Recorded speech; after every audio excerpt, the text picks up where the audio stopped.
This is the Banks Arm pub in Dorset, Studland. We're in Dorset, Studland Bay, and we're facing the Banks Arm pub.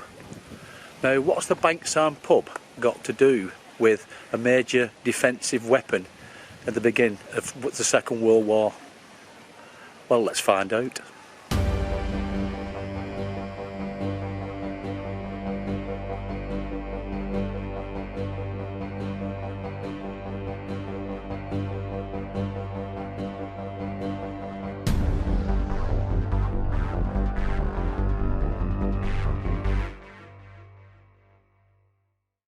From May the 26th to June the 4th, we had a major problem regarding troops that was stuck in Dunkirk, called the British Expeditionary Force, a mixture of different nationalities, English and French. And we had to get them back over to this country. Germany was running basically through France and Belgium. And Operation Dynamo was in progress, and we managed to get 338,000 men back. The problem we had was we'd brought them men back, but we'd left all our major weaponry over still on the beaches of Dunkirk.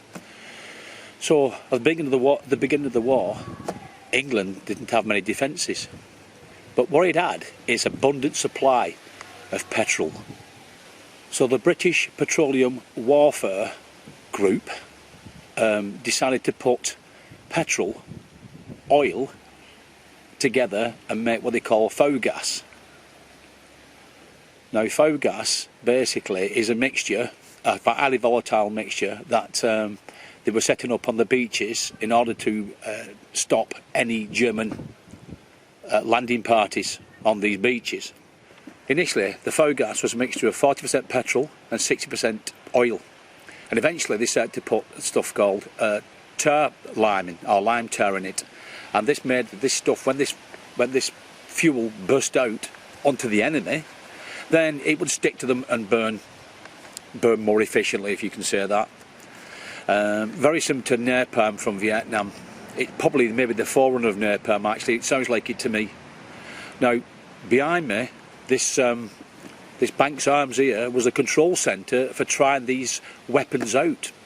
So let's nip down to the beach, and maybe there's some evidence of it here. Who knows, we'll find out. This Fougasse weapon is nothing new. Apparently it was used in the 16th century. And the defenders would dig holes in the side of maybe cliffs, hills, stuff like that. And then they'd put a fuse in, pack it with gunpowder.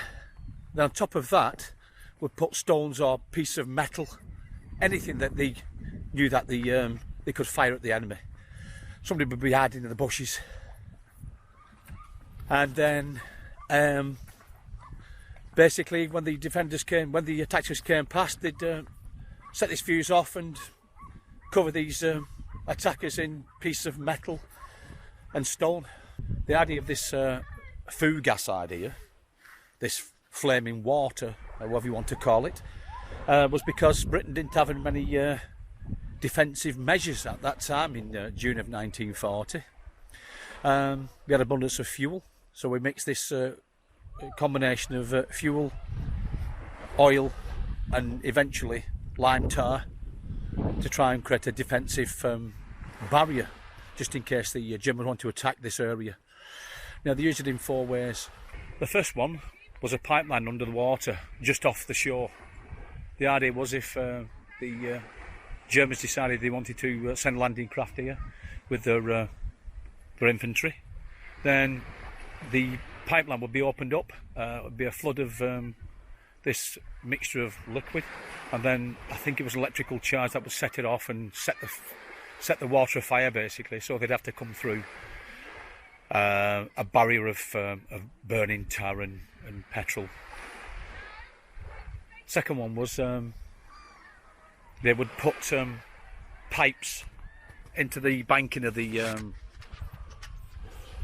shoreline, and if, for instance, the again, if they were landing, then they could send a charge through and would blow something, I think it was something like 40-50 metre spray of this mixed tar oil, petrol, and burn these soldiers alive, basically.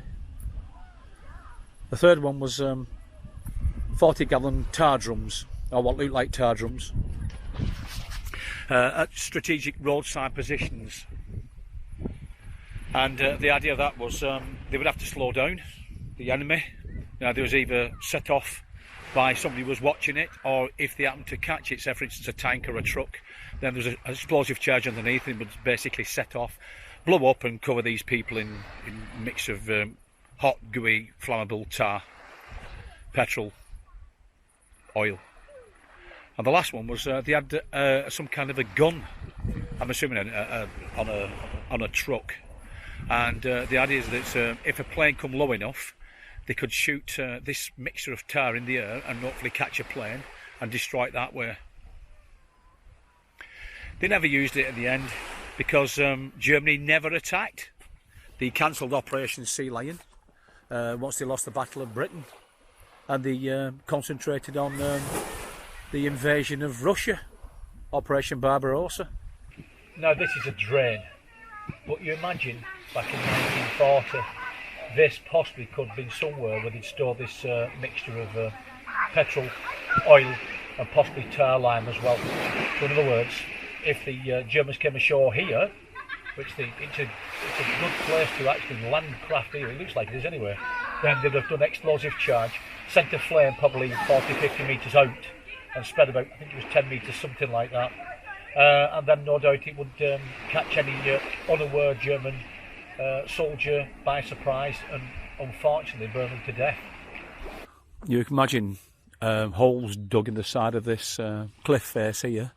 What they would have, probably barrels of gas oil, lime, tar in there with a fuse, ready for the possible invading party to come along the beach, and they could set these things off. I can imagine places like this here, I mean quite big, but I imagine hiding 40-gallon drums in here, I think sometimes 4 at a time, and then putting some light camouflage over the top and just waiting for the Germans to arrive on these shores, because this beach of Studland was the War Office deemed this one of these beaches that it's a possible landing beach for the Germans in Operation Sealow. You can just imagine this shoreline now all afire, and these Germans are trying to get through this all this flame on top of this water. I think there may have been a problem with that pipeline of the sea. If it's smooth like it is tonight, then it'd been fine. I think with a bit of a swell, I think it caused a problem. I think it used to set the actual petrol oil out, to be honest with you. Now, there was over 70,000 flame Fougasse barrels distributed between about 5,000 units along the coast of England. Eventually, they had some about 2,000 units covering the coast of Scotland as well. So obviously, they were pretty serious about this type of weapon. Fact or fiction, rumour or truth. On finding out about this flame Fougasse, what the British were intending to attack the Germans with, the German High Command decided to order 100,000 asbestos suits just to combat this flame Fougasse. Apparently, while they were practicing with these suits and testing these suits out, some of the headgear was faulty, and apparently quite a lot of German soldiers died because of it. There's no evidence of Fougasse as I can see down at Studland Beach. Well, the small section I've been to anyway. But sometimes desperate measures have to be done. It was would have been difficult to defend ourselves way back then. So we had to try something different. There have been mines on the beach, barbed wire, the dragon teeth, anything they could think of to stop them getting a foothold on the beaches, and then tried to move inland. So whatever would work would work. Luckily enough, we didn't need it, because Germany never invaded us anyway. So we would never know if these actual things would have worked in the first place. Anyway, thanks for watching, and hopefully I'll see you on the next one. See you again.